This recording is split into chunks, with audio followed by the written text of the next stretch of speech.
The Danam Valley of Borneo. 60 meters above the forest floor, one of the great events of tropical ecology is about to unfold.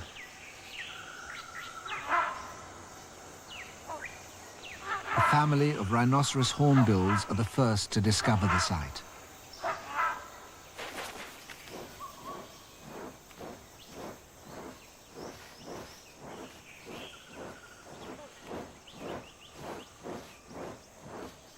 A giant strangler fig, and it's smothered with fruit.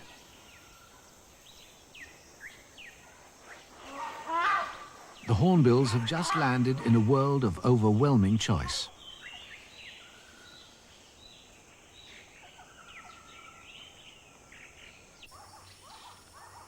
And 2,000 kilometers to the west, on the island of Langkawi off Peninsular Malaysia, an enormous freestanding fig is also about to become ripe. Animals begin gathering in anticipation of the feast. It pays to be early. The massive load of figs will ripen, rot and fall within the space of 2 short, hectic weeks. No other type of rainforest tree has such a reliable abundance of large, accessible fruit. All across Malaysia, when a giant fig tree bears fruit, the repercussions erupt far across the canopy. It's an event known as a fruiting party. And some of the jungle's loudest, biggest and weirdest animals are invited.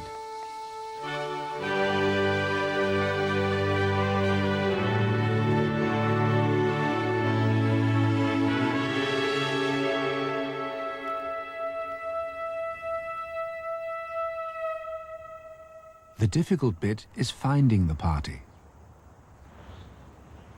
Contrary to popular belief, for most of the year, rainforest fruiting events are erratic and widely spaced.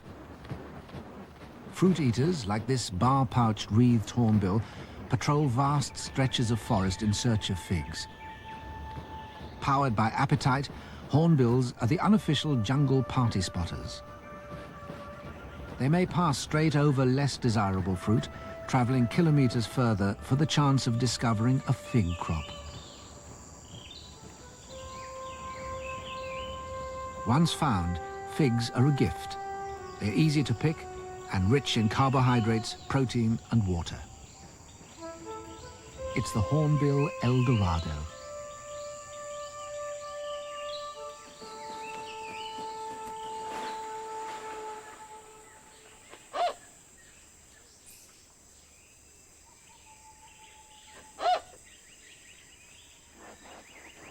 Hearing the unmistakable wing beats of others passing overhead, they call them to join the feast.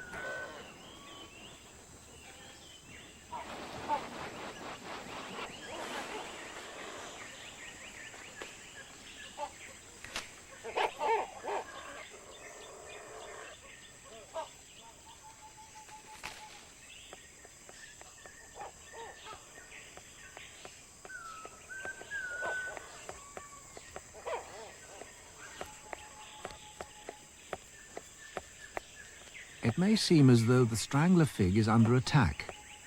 In fact, it's manipulating the birds for its own designs. The seeds are tiny and travel through the hornbill's gut unharmed. When excreted, some will lodge on the branches of neighboring trees. Fertilized and well positioned, a small fig tree begins to grow high in the canopy. A thin, adventurous root creeps down the trunk of the host tree.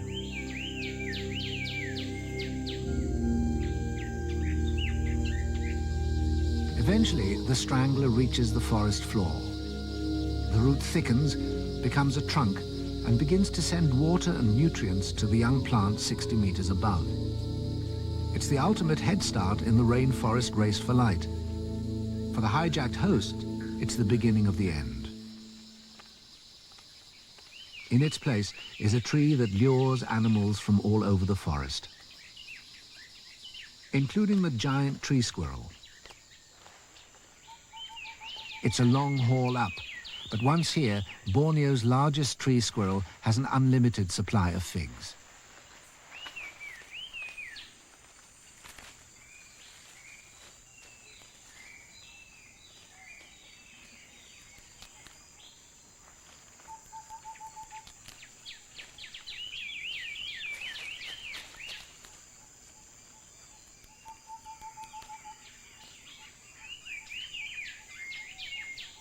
The smaller Prevost squirrel joins the party.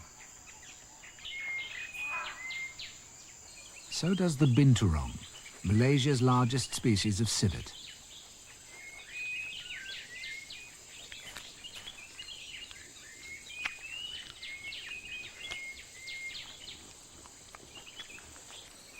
A young male orangutan enjoys an hors d'oeuvre of flowers as he climbs towards the figs.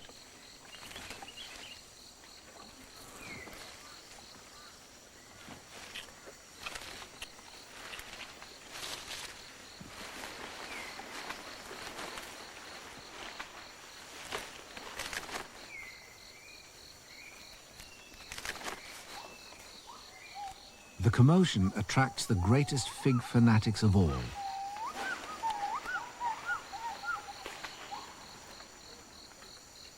Bornean gibbons. Their passion for figs is legendary, but for the moment all they can do is gaze in frustration at their favorite fruit. By way of the treetops, there's only one access route onto the strangler, and like some self-appointed bouncer, the young orangutan is blocking the way. The gibbon brain goes to work.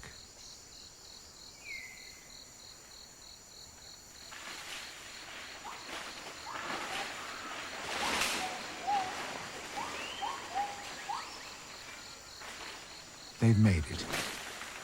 Like triumphant gatecrashers scrambling over the back fence, the gibbons spread out to raid the party food.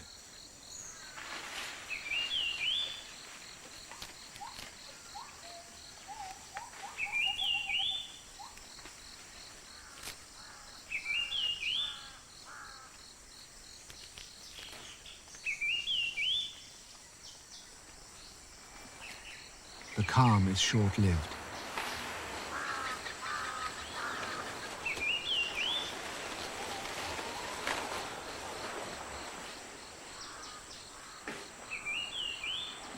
This is one gatecrasher nobody's going to bounce.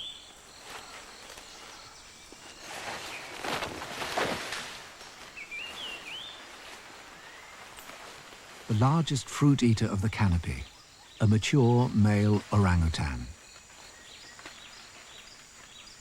The young orangutan's invitation has just been revoked. He avoids eye contact so as not to provoke the big male and slinks away to a safer tree.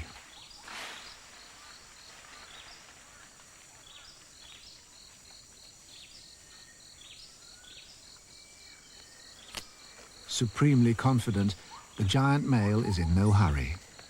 He saunters towards the fig, sampling choice morsels along the way.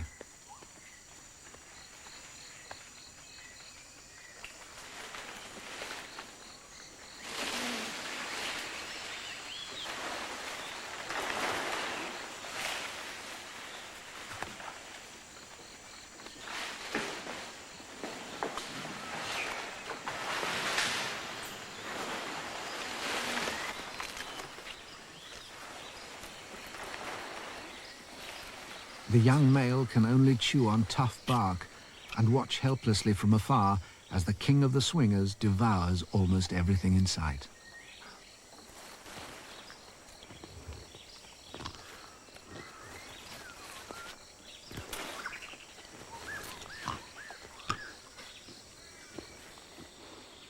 As the temperature rises and the stomachs bulge, the fig eaters settle down for a mid-morning rest.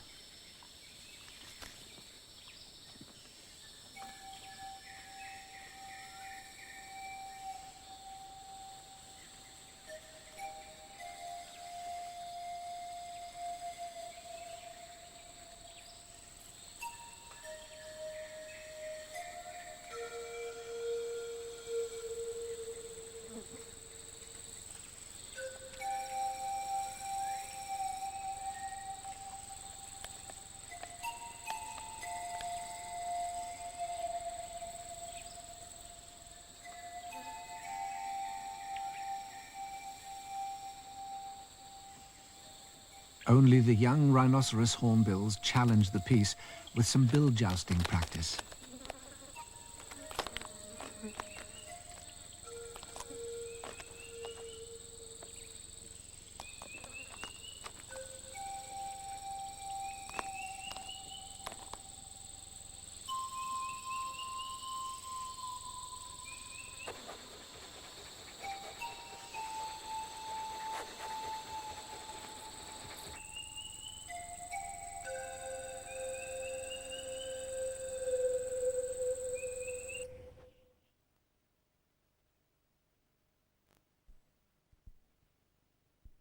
On the other side of Malaysia, the Langkawi fruiting party is also on course. The animals have eaten well. Soon they'll be getting amorous. Great hornbills zero in.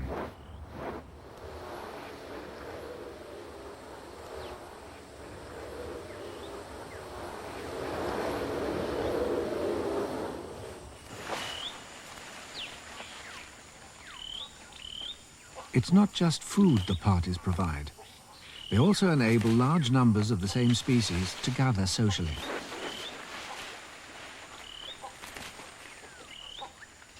Once paired, hornbills stay together for life. Until then, they'll continue to gorge and eye up potential mates.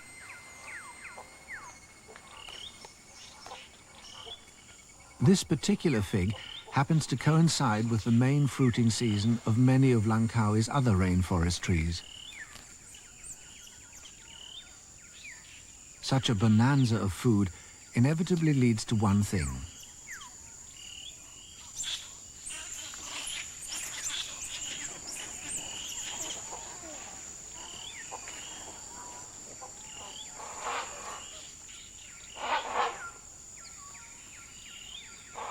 for the young, unpaired great hornbills, the time has come.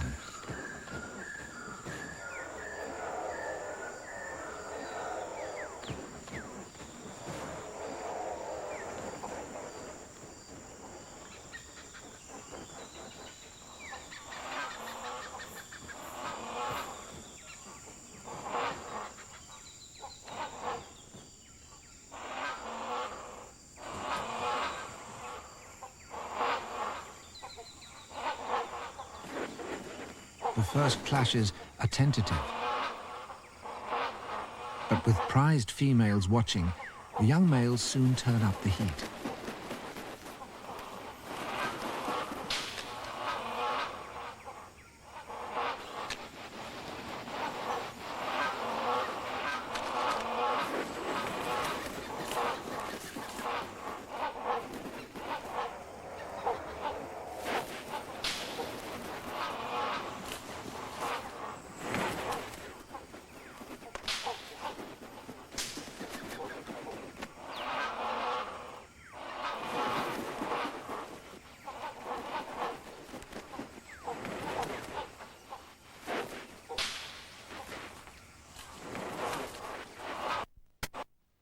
Combat seems to be more about display than actual dominance. At the end of it, a male may be granted a duet with an impressed female.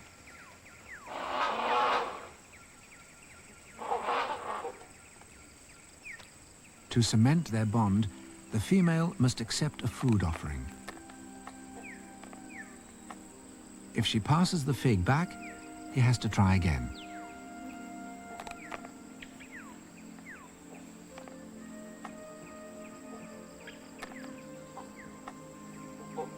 If she swallows it, she's his.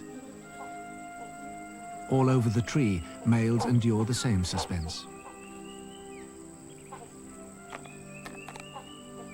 With a bit of insistence, she accepts the fig and her new mate.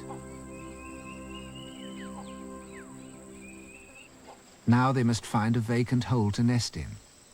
Most of them are too small. Others are too large. Pied hornbills breed earlier than the greats. They've already begun in a nest hole used year after year. Using mud and her own droppings, the female sealed herself into the hole just after mating. She now sits on eggs.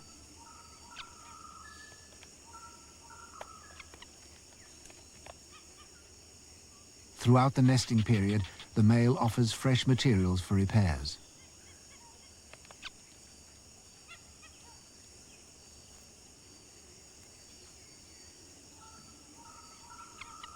She seals all but a narrow slit, her only window to the outside world.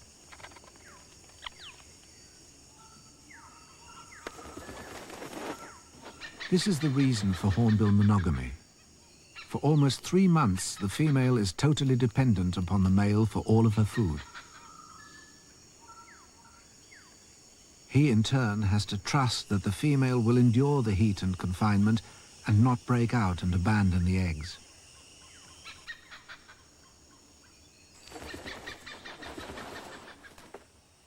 His flight path back is deliberately erratic to avoid drawing attention to the nest.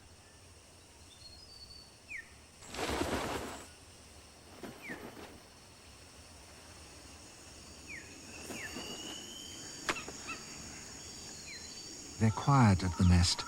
She's vulnerable in this sky-high nursery cell.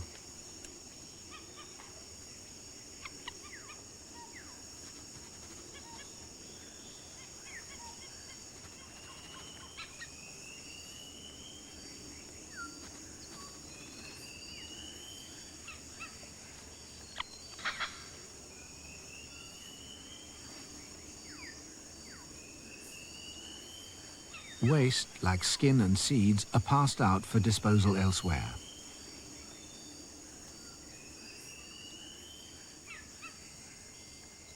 She even aims to keep feces clear of the nest.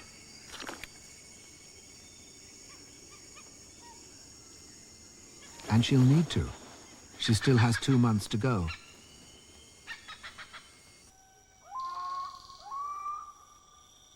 Back in Borneo, there's a change of shift at the strangler fig. Still exiled in a neighboring tree, the young orangutan prepares for the night by building a nest.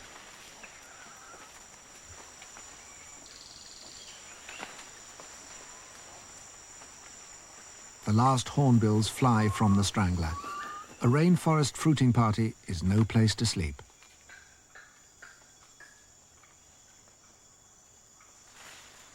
Because this is an all-night affair, and the giant red flying squirrel is one of the first to drop in.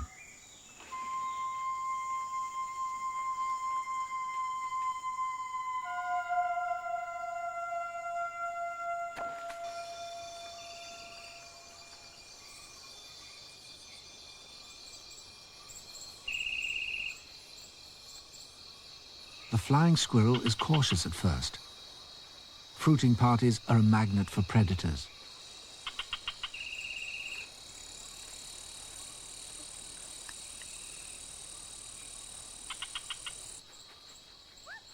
Nocturnal animals join the feast from all directions.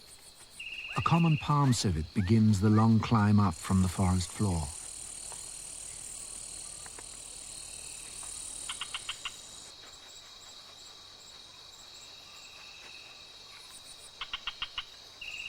Up amongst the figs is another species, the masked palm civet. It's one of the few animals to eat not only the fig fruit, but also the leaves. The heavy latex content deters most browsers. But it's really the figs the civet prefers.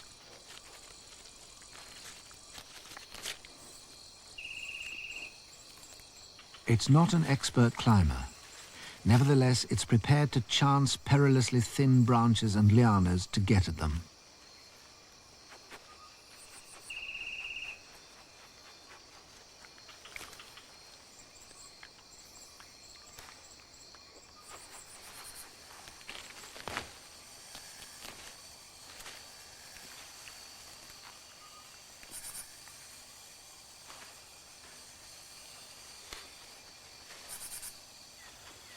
Patrolling the canopy, a yellow-throated martin.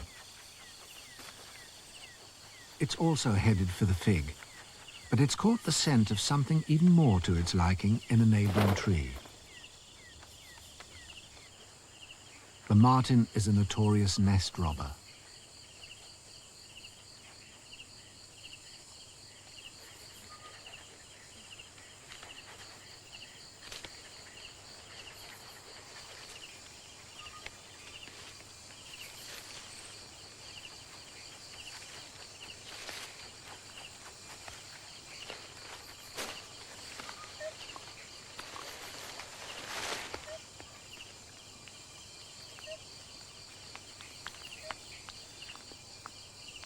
This is every neighbor's worst nightmare.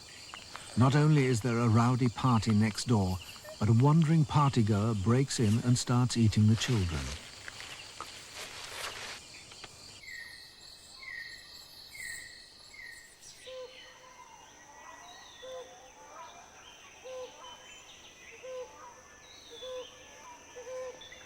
By the morning of the 14th day, the Borneo strangler fig is exhausted.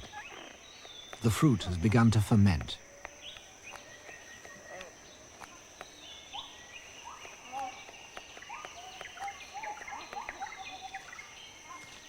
At last, small birds get their chance, pecking into the rotting figs.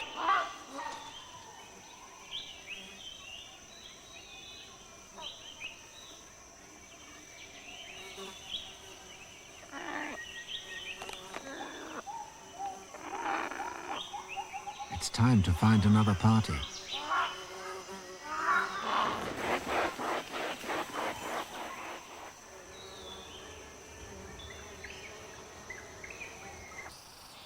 And on the other side of Malaysia, the Langkawi fruiting party is also over. The pied hornbill's eggs have hatched, and the male must now supplement fruit for his mate with a steady supply of insects and small reptiles for the chicks. They need protein.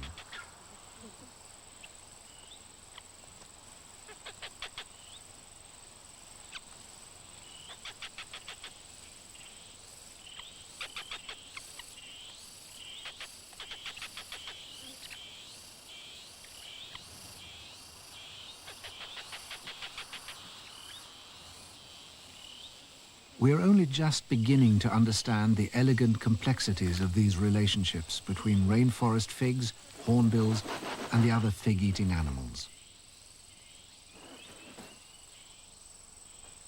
If the great fruiting events are to continue, it will pay to observe the golden rules of partying. Never run out of food, and always keep the guest list full and varied.